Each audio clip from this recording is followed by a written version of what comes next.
Assalamualaikum warahmatullahi wabarakatuh.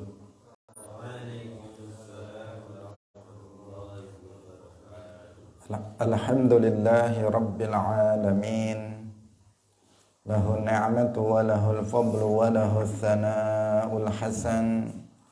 Wa salawatullahil barrir rahim wal malaikatil muqarrabin ala sayyidina wa maulana Muhammadin wa ala alihi wa ashabihi at-tayyibin at-tahirin. Allahumma la sahla illa ma ja'altahu sahla wa anta taj'alul hazna idza syi'ta sahla. Allahumma arzuqna al-ikhlasa fi niyyati wal qawli wal amal. Wa ba'du. Ila nabiyil mustafa sallallahu alaihi wasallam wa ikhwanihi minal anbiya'i wal mursalin wa syuhada'i was salihin, khususan ila sultanil awliya Syekh Abdul Qadir al-Jilani wa Syekh Ahmad al-Rifa'i wa Syekh Bahaidin an-Naqsyabandi wa Syekhina Abdullah al-Harari wa ila arwahi muassisi jam'iyyati Nahdlatul Ulama Syekh Muhammad Hashim Ash'ari wa Syekh Bisri Sansuri wa Syekh Abdul Wahhab Hasbuwah wa ila arwahi jami'i ahli al-qubur minal muslimin wal muslimat. Al-Fatihah. A'udzu billahi minasy syaithanir rajim. Bismillahirrahmanirrahim. Alhamdulillahi rabbil alamin. Ar-Rahmanir Rahim. Maliki yaumiddin. Iyyaka na'budu wa iyyaka nasta'in. Ihdinas siratal mustaqim. Siratal ladzina an'amta 'alaihim ghairil maghdubi 'alaihim waladdallin. Amin.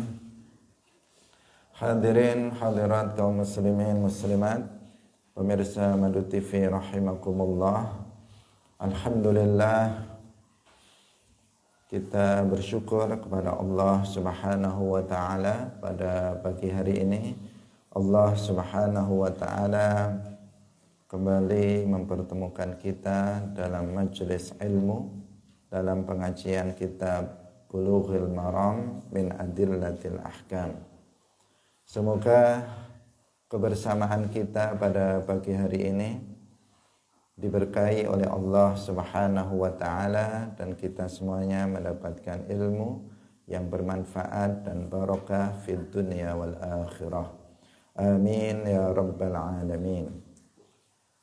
Salawat dan salam semoga tetap terlimpahkan kepada Nabi Agung Nabi Muhammad sallallahu alaihi wasallam, para sahabatnya, keluarganya, serta seluruh umat Islam yang mengikuti beliau ila yaumil qiyamah.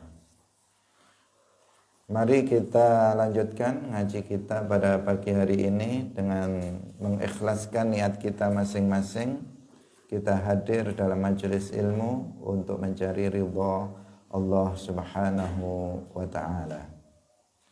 Hadirin rahimakumullah, kita sampai pada hadis yang ke-33 dalam babul wudu.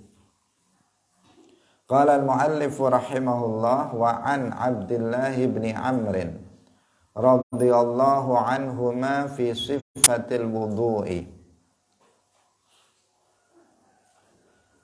Qala dawuh sapa Abdullah bin Amr fi sifatil wudu', thumma masaha, nuli kari-kari ngusap sapa Kanjeng Nabi bira'sihi, kelawan sirai Kanjeng Nabi, wa adkhala lan nglebokaken sapa Kanjeng Nabi isba'aihi, ing driji lorone Kanjeng Nabi as-sabbahaini, kang rupa jari telunjuk karone fi udhunaihi ing dalem fi udhunaihi ing dalem kuping lorone Kanjeng Nabi. Wa masahalan ngusap sapa Kanjeng Nabi bi ibahamaihi kelawan driji jempol lorone Kanjeng Nabi zahira udhunaihi ing bagian jaba talingan lorone Kanjeng Nabi. Akhrajahu Abu Dawud wan Nasa'i wa sahhahahu Ibnu Khuzaimah. Wa an Abi Hurairah radhiyallahu ta'ala anhu qala wasdawu sapa Rasulullah sallallahu alaihi wasallam idza staiqadha tatkalane tangi sapa ahadukum salah siji sira kabeh min manamihi saking turune ahadukum falyastansir mongko becik ngelakoni istinthar sapa ahadukum salasan kelawan telung ambalan. Fa inna syaitana mongko sak temene syaitan iku yabitu nginep sapa syaitan ala khaysyumihi ing atase pangkal irunge ahadukum khaysyum muttafaqun alaihi. Wa anhu lan saking Abi Hurairah radhiyallahu taala anhu idza staiqadha tatkalane tangi sapa ahadukum salah siji sira kabeh min naumihi saking turune ahadukum fala yaghmis mongko aja nyelupaken sapa ahadukum yadahu ing tangane ahadukum fil ina'i ing dalem wadah hatta yaghsilaha sehingga basuh sapa ahadukum ing yadahu salasan kelawan ping telu kelawan telung ambalan. Fa innahu mangka satemene ahadukum iku la yadri ora roh sapa ahadukum aina ing dalem endi batat wis nginep apa yaduhu tangane ahadukum. Muttafaqun alaihi. Wa hadza lan utai iki iku lafdhu muslimin lafat ketua Imam Muslim. Wa an Laqitin lan sangking Laqit ibni Sabirah radhiyallahu ta'ala anhu qala wasdawu sapa Rasulullah sallallahu alaihi wasallam asbighil wudu'a asbigh nyempurnakna sapa sira al wudu'a ing wudu wa khallil lan nyela-nyelao sira bainal asabi'i ing dalem antarane pira-pira driji wa baligh lan banget-bangetna sapa sira Filistin syaki ing dalem istinsyak kumur-kumur illa antakuna kejaba yen ta ana sapa sira iku shaiman wong kang poso. Akhrajahul arba'atu wa sahhahahu Ibnu Khuzaimah wa li Abi Dawud fi riwayatin idza tawadda'ta tatkalane wudu sapa sira famadmit mongko kumur-kumura sapa sira.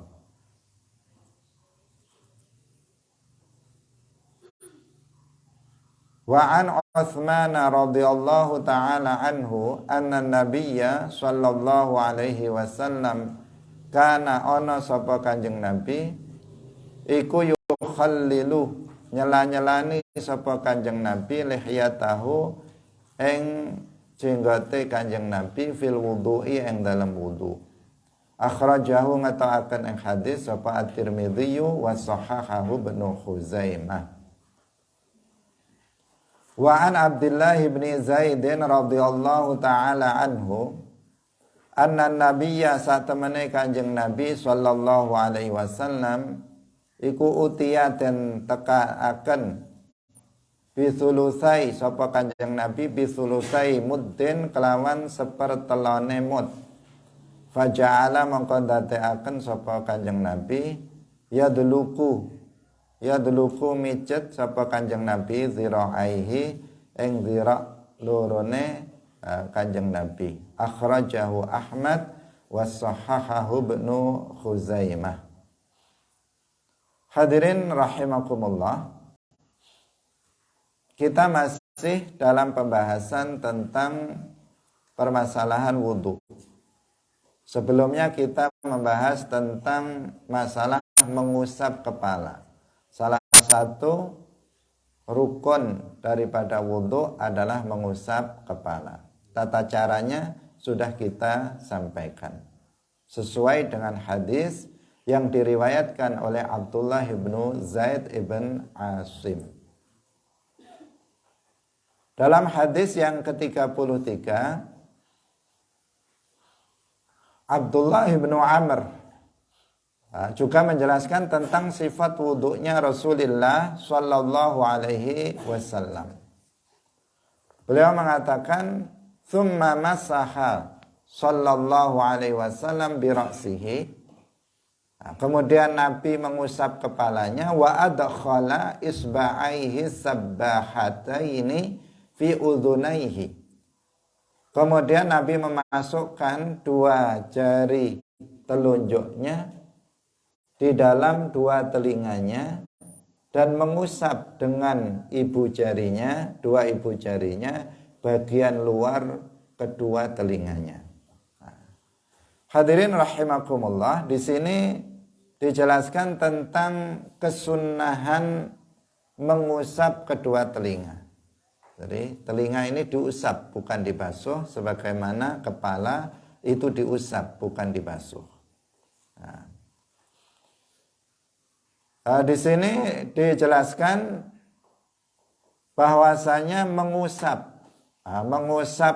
telinga itu hukumnya sunnah menurut jumhur ya. Berdasarkan hadis ini, menurut jumhurul ulama, kebanyakan para ulama, baik telinga bagian luar maupun telinga bagian dalam. Mana telinga bagian dalam? Yaitu ini telinga bagian dalam yang ada lekuk-lekukannya. Ini telinga bagian dalam, meskipun kita bisa melihatnya, tetapi dia yang disebut telinga bagian dalam. Sedangkan telinga bagian luar adalah yang bagian belakang. Ini namanya telinga bagian luar. Ini yang dalam, ini yang luar. Dalam berwudu, menurut jumhurul ulama, kita disunnahkan untuk mengusapnya. Tidak wajib dan bukan merupakan bagian dari rukun wudu. Berbeda dengan pendapat Imam Ahmad bin Hanbal yang mengatakan bahwa mengusap dua telinga itu hukumnya wajib karena masih tergolong sebagai mengusap kepala. Dalam Al-Qur'annya kan wamsahu biru'usikum. Imam Ahmad mengatakan mengusap telinga itu adalah bagian dari mengusap kepala, sehingga hukumnya sama dengan mengusap kepala, yaitu wajib. Tapi kalau jumhurul ulama, kebanyakan para ulama mengatakan mengusap telinga itu hukumnya adalah sunnah. Berdasarkan hadis yang kita sampaikan ini. Tata cara mengusapnya bagaimana? Nabi mengajarkannya, yaitu dengan memasukkan dua jari telunjuk ke dalam telinga, bagian dalam telinga dimasukkan. Kemudian setelah itu mengusap telinga bagian luar dengan ibu jari, dengan jempolannya. Jadi maksudnya dimasukkan ke sini. Jari telunjuk pakai dua jari berarti ya. Tangan dibasahi dengan air, namanya mengusap. Kemudian jari telunjuk dimasukkan ke dalam telinga, bagian dalam telinga. Kemudian ibu jari di belakang. Pertama-tama jari telunjuk diputar mengikuti lekukan telinga. Di dalam telinga di sini kan ada lekukan-lekukan. Jadi mengikuti lekukan ini, diputar. Kemudian baru setelah selesai jempol ibu jari itu mengusap bagian luar. Jadi tata caranya seperti itu, dilakukan secara bersama-sama kanan dan kiri karena memungkinkan untuk dilakukan secara bersama-sama. Beda dengan tangan tadi yang dilakukan kanan dulu baru kiri. Kaki membasuh kaki kanan dulu baru kiri. Kalau telinga bisa dilakukan secara bersama-sama, maka secara bersama-sama diputar bagian jari di bagian lekukan ma'atif al-uzun, kemudian ibu jari mengusap bagian luar. Dilakukan 3 kali. Ini tata cara dalam mengusap telinga, hukumnya adalah sunnah. Sedangkan mengusap leher bagian belakang, menurut Imam Abu Hanifah sunnah, tetapi dalam mazhab Syafi'i itu tidak ada kesunahan. Yaitu leher di sini ini tidak wajib untuk diusap dan tidak sunnah untuk diusap, kecuali menurut Imam Abu Hanifah hukumnya adalah sunnah. Ini untuk mengusap telinga. Ini juga perlu kita perhatikan perkara yang sunnah dalam berwudu dalam rangka untuk menyempurnakan pahala wudu. Kita lanjutkan pada hadis yang berikutnya. Wa an Abi Hurairah radhiyallahu taala anhu qala Rasulullah sallallahu alaihi wasallam idza staiqadha ahadukum min manamihi falyastanthir thalathan fa inna syaitana yabitu ala khaysyumihi. Apabila salah seorang kalian itu bangun dari tidurnya, hendaknya dia melakukan istinthar 3 kali. Karena setan itu menginap di dalam khaysyum dia. Ini ajaran Rasulullah Shallallahu Alaihi Wasallam masih terkait dengan wudhu, karena ada istilah di sini istinthar. Ada madmadah, artinya berkumur-kumur, itu madmadah, termasuk sunnah wudhu. Kemudian ada namanya istinsyaq, mengambil air dimasukkan ke dalam hidung, itu juga termasuk sunnah wudhu. Kemudian ada namanya istinthar, yaitu mengeluarkan air dari dalam hidung. Jadi kalau kita bangun dari tidur pada malam hari, maka disunnahkan berdasarkan hadis ini kita untuk melakukan istinthar. Jadi kita ke kamar mandi misalnya, kemudian kita masukkan, kemudian 3 kali dikeluarkan. Kenapa? Alasannya karena setan itu menginap di dalam hidung kita. Jadi kalau kita tidur, dia menginap, tidurnya di sini setan itu, di dalam khaysyum. Khaysyum itu adalah pangkal hidung, tempat keluarnya gunnah. Kalau kita mengatakan inna, amma, maka tempat tempat keluarnya di sini, di pangkal hidung yang disebut dengan khaysyum. Nah, kalau kita malam tidur, maka setan yang dimaksud adalah setan qarin. Setiap kita itu ada syaitan qarin, jin qarin yang mendampinginya. Setiap orang seperti itu. Dan semua jin qarin yang mendampingi setiap orang itu kafir.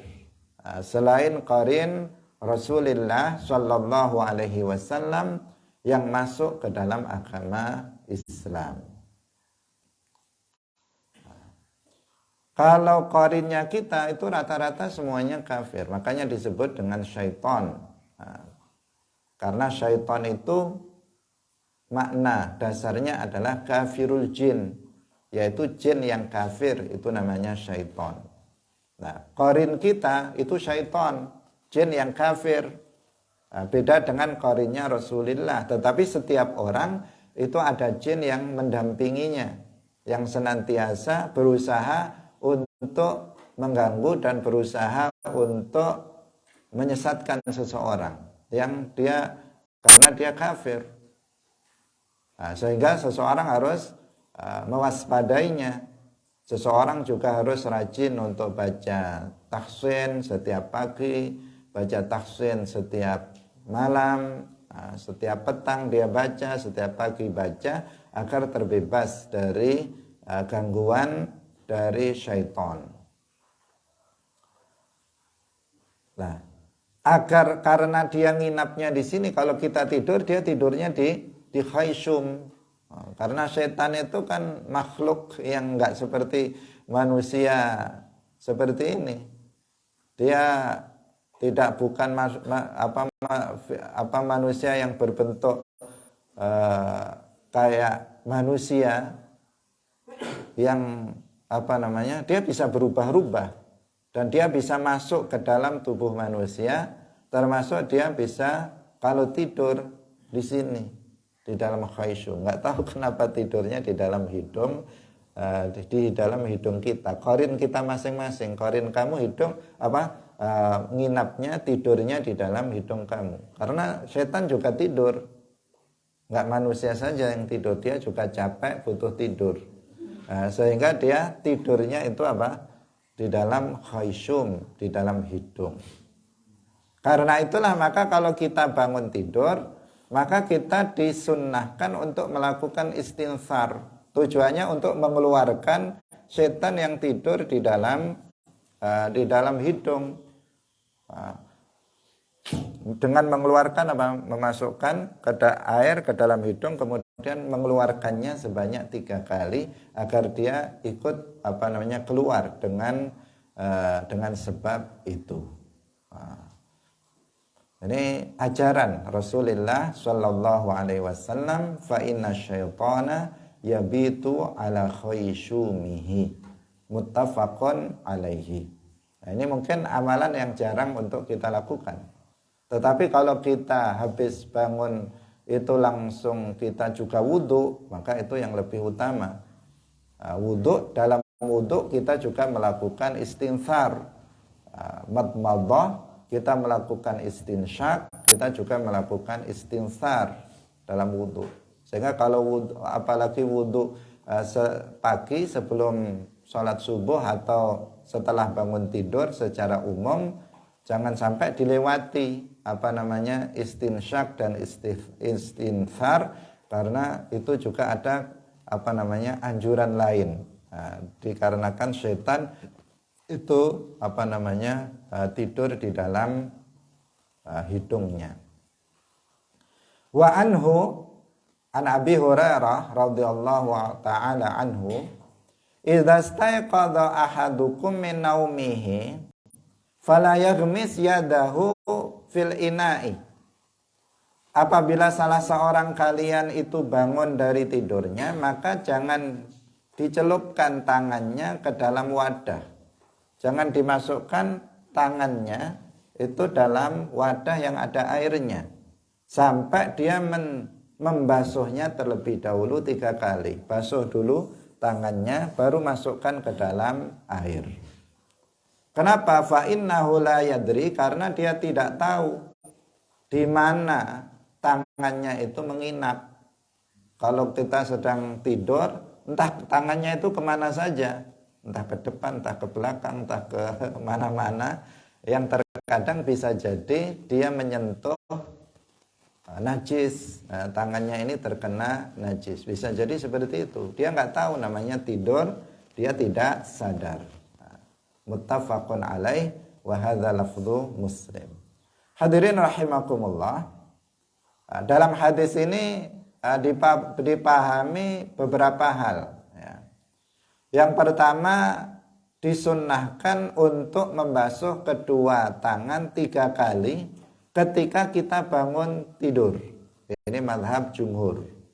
Ketika kita habis bangun tidur, maka kita disunnahkan membasuh kedua tangan kita 3 kali. Nah, ini jarang dipraktekkan. Tapi kalau kita habis bangun tidur kemudian langsung wudhu, secara otomatis ini kan bagian dari wudhu, ya kan? Kita pertama kemarin baca basmalah, kemudian kita membasuh kedua telapak tangan. Itu bagian dari wudhu yang disunnahkan dalam wudhu. Tetapi kalau dalam keadaan misalnya tidak langsung berwudhu, jarang seseorang mempraktekkan bangun tidur kemudian membasuh kedua tangannya. Jadi yang pertama membasuh kedua tangan 3 kali ketika bangun tidur itu hukumnya adalah sunnah. Ini menurut jumhur kebanyakan para ulama. Bahkan ada yang mengatakan itu hukumnya wajib, seperti yang dikatakan Imam Ahmad bin Hanbal.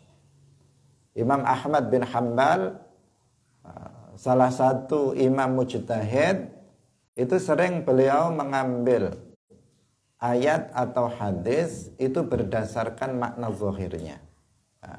Termasuk di sini ketika ada larangan jangan untuk mencelupkan tangannya ke dalam wadah yang berisi air, kemudian Imam Ahmad langsung mengatakan berarti wajib untuk membasuh kedua tangan ketika seseorang bangun dari tidur. Tapi untuk jumhur, kebanyakan ulama mengatakan sunnah, tidak wajib. Ini dikhususkan untuk tidur yang dilakukan di malam hari. Kalau tidurnya di siang hari, maka tidak wajib dan tidak sunnah untuk membasuh kedua tangannya. Karena dalam hadisnya disebutkan aina batat yaduhu. Bata itu menunjukkan bahwa tidur yang dilakukan oleh seseorang itu di waktu malam, bukan tidur di waktu siang. Ini faidah yang diambil dari hadis ini yang pertama. Kemudian yang kedua, diambil faidah dari hadis ini juga bahwasanya air yang sedikit jika terkena najis, yang sedikit artinya apa kemarin? Kurang dari 2 kula. Jika terkena najis, meskipun dia tidak merubah sifat-sifat air tersebut, maka air tersebut menjadi najis. Nah, kenapa di sini dalam hadis ini Nabi melarang kalau ada wadah di situ apakah wadah yang tentu di sini pemahamannya adalah wadah berisi air yang kurang dari 2 kula. Nabi janganlah memasukkan tangannya ke dalamnya kalau habis tidur. Nah, karena bisa jadi di tangannya ada najis, ketika dia memasukkannya ke dalam wadah, maka secara langsung air yang ada dalam wadah itu menjadi najis.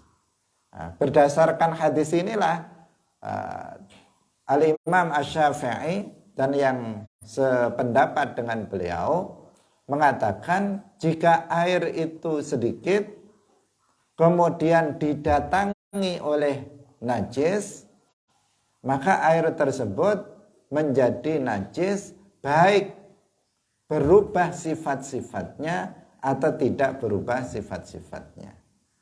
Di sini ada istilah warid, ada istilah maurud. Kalau warid itu najis yang datang, ada air kemudian najisnya dimasukkan ke dalam air, itu namanya warid. Telah kita jelaskan jika airnya sedikit, najisnya masuk ke dalam air yang kurang dari 2 kula, maka airnya apa? Menjadi najis, baik berubah sifat-sifatnya atau tidak berubah sifat-sifatnya.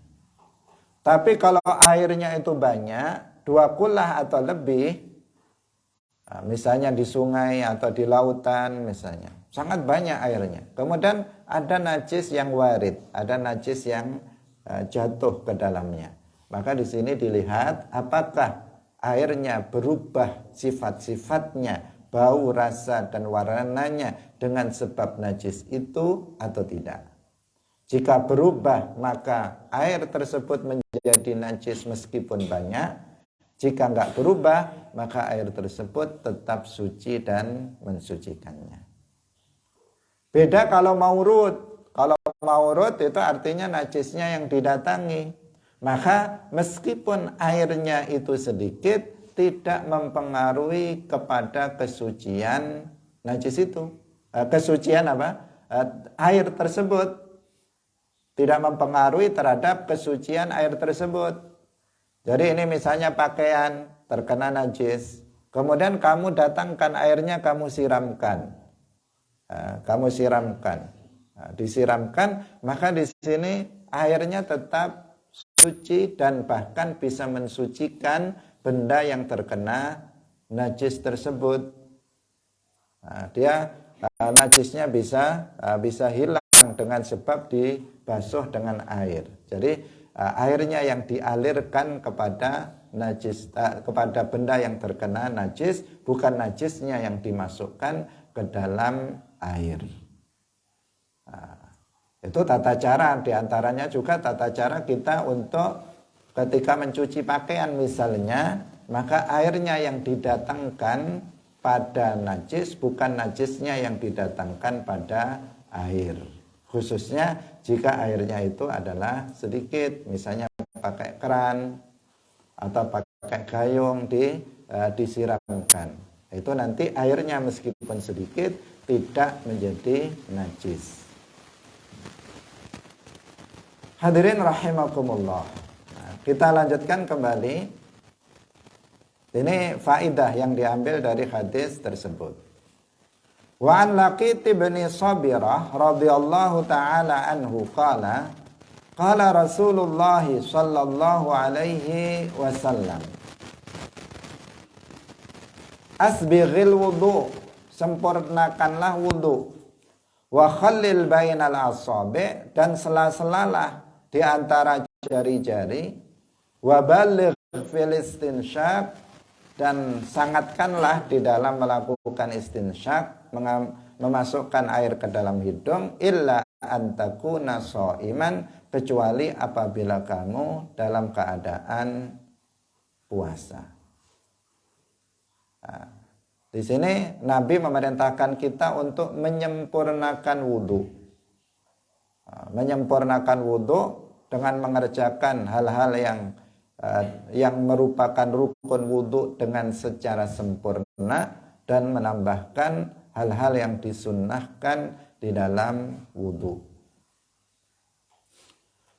Jadi kita sunnah untuk isbagh. Isbagh itu artinya itmam, yaitu menyempurnakan wudu. Kemudian juga kita diperintahkan untuk takhlil al-asabi', yaitu menyela-nyelai jari-jari, baik jari-jari tangan maupun jari-jari kaki. Kalau jari-jari tangan ya begini cara menyela-nyelai. Ini namanya menyela-nyelai jari kalau tangan. Kalau kaki maka disela-selai setiap jari dengan, tentu saja nggak bisa kaki kayak begini kan nggak bisa kaki dengan kaki. Maka disela-selai dengan apa? Dengan jari kelingking kita. Dari bawah.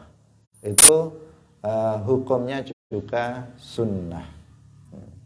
Menyela-nyelai jari. Menyela-nyelai jari ini terkadang hukumnya sunnah, terkadang hukumnya wajib. Sunnah itu apabila memang air sudah dipastikan sampai ke daerah tersebut. Tapi kalau misalnya air itu nggak bisa masuk ke dalam sela-sela, maka dia wajib untuk menyela-nyelai, karena dalam rangka untuk menyampaikan air ke daerah yang wajib dibasuh dalam berwudu. Tapi kalau misalnya dengan membasuh kaki, otomatis airnya sudah masuk ke dalam sela-sela jari-jari, maka hukum menyela-nyelai jari-jari itu hukumnya sunnah, tidak wajib. Tapi apabila air tidak masuk karena kondisi jari-jarinya yang dempet misalnya dan semacamnya, kondisi tertentu, maka jika tidak memungkinkan ketika membasuh kaki misalnya air masuk ke dalamnya, maka menyela-nyelai jari itu hukumnya adalah wajib. Ini. Kemudian yang berikutnya juga takhlil al-asabi, kemudian apa? Mubalaghah wa baligh fil istinsyaq. Jadi disangatkan dalam istinsyaq. Istinsyaq mengambil air. Tadi ada yang sabqul lisan ketika kita memaknai. Kalau madmadah itu yang berkumur, kalau istinsyaq itu adalah memasukkan air ke dalam hidung. Itu disangatkan, bukan sekedar begini-begini, tapi memang disedot, dimasukkan ke dalam hidung. Itu namanya istinsyaq. Itu lebih disunnahkan untuk disangatkan, bukan sekedarnya saja.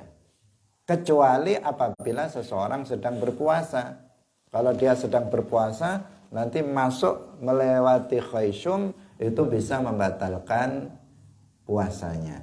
Karena batas tidak boleh memasukkan benda ke dalam rongga badan, baik kepala, dada ataupun perut, itu batasnya kalau hidung itu adalah batasnya khayshum. Kalau seseorang memasukkan air ke sini misalnya, maka itu tidak membatalkan puasanya. Tetapi kalau seseorang memasukkan air atau benda sampai lewat khayshum, maka itu bisa membatalkan puasa.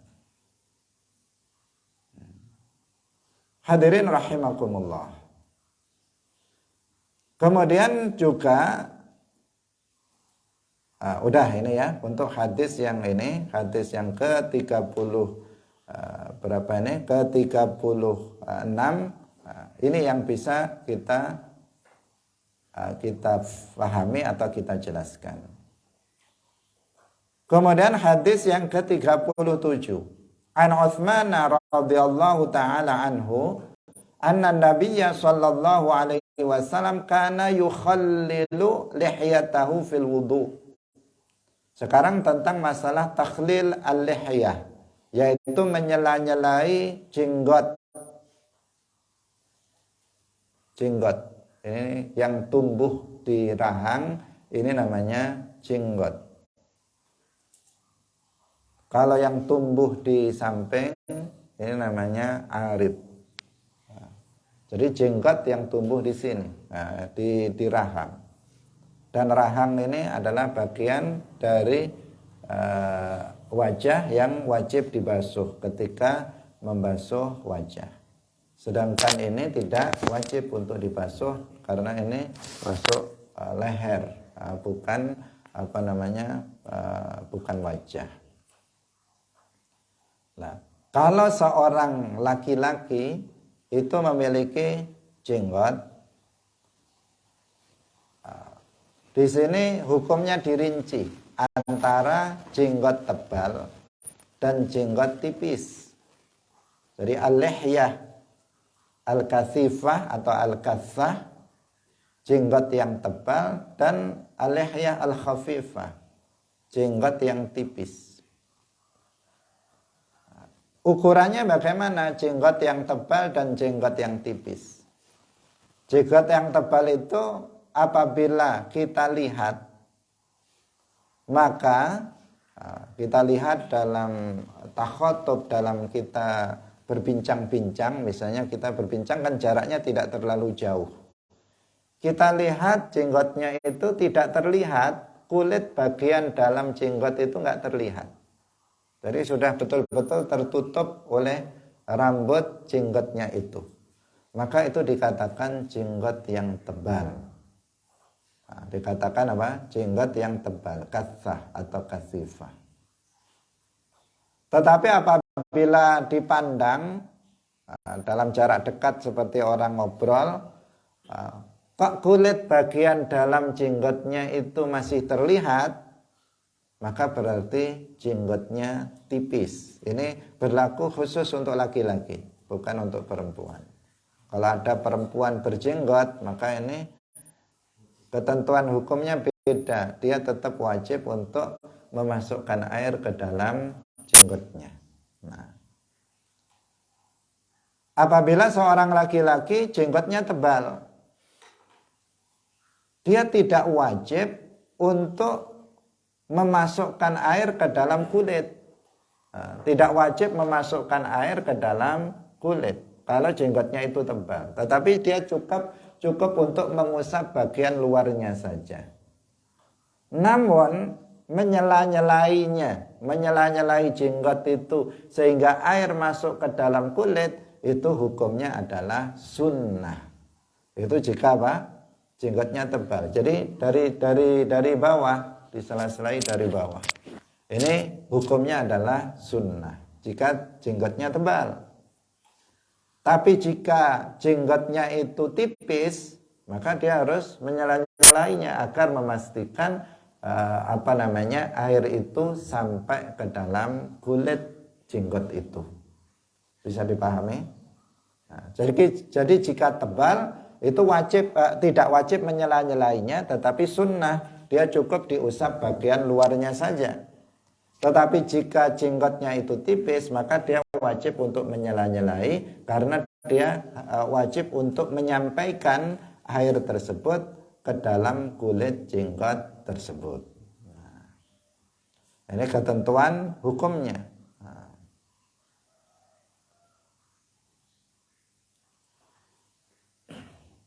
Jadi ada beda jenggot tebal dan jenggot tipis. Ini juga salah satu bentuk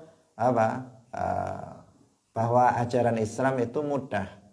Kalau jenggotnya tebal, kemudian diwajibkan untuk menyampaikan air ke dalam kulit jenggot itu, tentu saja kan sulit karena jenggot yang tebal. Nah, tetapi kemudian diringankan bagi yang laki-laki berjenggot tebal, cukup mengusapnya saja dan sunnah untuk menyela-nyelai jenggotnya tersebut. Kalau perempuan yang berjenggot tebal, maka dia tetap harus memasukkan atau menyampaikan air ke dalam kulit bagian dalamnya. Nah, tetapi ya sangat jarang kita melihatnya, atau bahkan kita belum pernah melihat ada perempuan berjenggot tebal, kecuali kalau dia sedang nyamar pakai jenggot palsu ya. Hadirin rahimakumullah. Kita lanjutkan hadis yang ke-38. Wa an Abdullah bin Zaid radhiyallahu taala anhu anna an-nabiyya sallallahu alaihi wasallam utiya bi thulusai muddin faja'ala yadluku dhira'aihi. Bahwa Nabi sallallahu alaihi wasallam didatangkan 2/3 mud air. Kemudian beliau menjadikan dengan air tersebut beliau memijat dua dhira'nya, dua lengan beliau. Maksudnya di sini adalah dalam wudu. Hadirin rahimakumullah.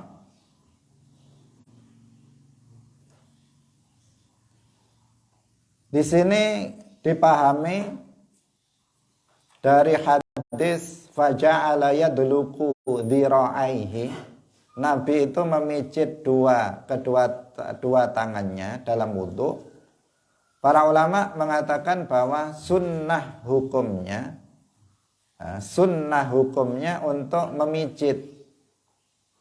memijit anggota wudu selain kepala menurut jumhur. Jadi ketika membasuh tangan, ketika membasuh wajah, sudah jelas kalau membasuh wajah atau membasuh tangan atau membasuh kaki itu dengan dengan dipijit. Artinya dipijit itu tidak sekedar disiram, bukan sekedar disiram begini saja, tetapi dipijit atau tangan digini-ginikan. Bukan sekedar disiram, dimasukkan ke dalam airnya banyak, terus begini saja, tetapi digini-ginikan. Ini apa? Hukumnya adalah sunnah. Nah, karena Nabi melakukan itu. Nabi melakukan hal tersebut. Kecuali kepala, itu tidak, itu kan diusap, tidak disunnahkan untuk dalek, tidak disunnahkan untuk memijitnya. Ini dalam mazhab jumhur kebanyakan para ulama. Tapi kalau dalam mazhab Maliki berdasarkan hadis ini itu hukumnya wajib. Jadi harus ada dalek. Kalau membasuh tangan tidak cukup disiramkan saja. Membasuh kaki tidak cukup disiramkan saja dalam mazhab Maliki, tetapi harus dengan dipijit. Pijit bukan mijit-mijit kayak orang pijetan, bukan ya. Hadirin rahimakumullah. Kemudian dipahami dari hadis ini juga disunnahkan untuk mempersedikit air dalam berwudu. Perhatikan dalam hadis ini dikatakan utiya bi thulutsai muddin. Rasulullah itu didatangkan 2/3 mud. Kan dikatakan dalam hadis keseluruhan. Ini kan untuk membasuh kedua tangan. Dikatakan Nabi itu berwudu hanya dengan 1 mud air. 1 mud itu 1 genggaman telapak tangan ukuran sedang. Segini 1 mud itu. Jadi kalau wudu Nabi hanya menggunakan 1 mud air untuk keseluruhan wudu, dan dengan wudu yang sempurna, wajib dan sunnahnya. Berdasarkan ini berarti sunnah hukumnya dalam wudu itu mempersedikit air, meskipun di daerah kita itu banyak air. Kayak di daerah kita ini kan apakah musim hujan atau apakah musim kemarau, rasanya nggak pernah kehabisan air, nggak pernah air nggak ada. Kecuali kalau sanyonya mati kemudian nggak bisa, tapi tetap ada secara umum di sekitar kita, air itu tetap ada. Nah, meskipun air itu banyak, kita disunahkan untuk mempersedikit air dan dilarang kita untuk melakukan israf, berlebihan dalam menggunakan air.